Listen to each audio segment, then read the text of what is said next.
ശബരിമലയിൽ വർണ്ണക്കാഴ്ചയൊരുക്കി 12 വിളക്ക് ചടങ്ങുകൾ. ദീപാലങ്കൃതമായ ശബരീശ സന്നിധി കണ്ടുതൊഴാൻ നിരവധി ഭക്തരാണ് സന്നിധാനത്തേക്ക് എത്തിയത്.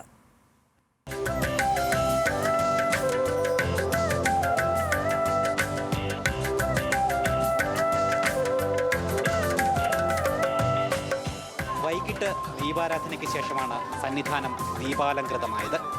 18-ാം പടിക്ക് സമീപത്തെ തട്ടുവിളക്കിൽ തിരികൾ തെളിഞ്ഞു. ശേഷം സന്നിധാനവും പരിസരവും കർപ്പൂര ശോഭയാൽ കൂടുതൽ വർണ്ണാഭമായി.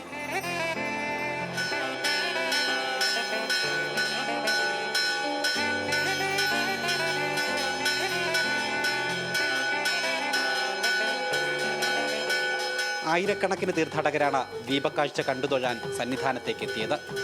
12 വിളക്കിന് ശേഷം മലയാളി തീർത്ഥാടകർ കൂടുതലായി ശബരിമലയിലേക്ക് എത്തുന്നതാണ് മുൻവർഷങ്ങളിലെ പതിവ്.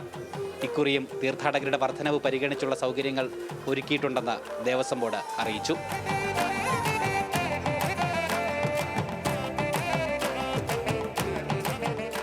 ന്യൂസ് മലയാളം, സന്നിധാനം.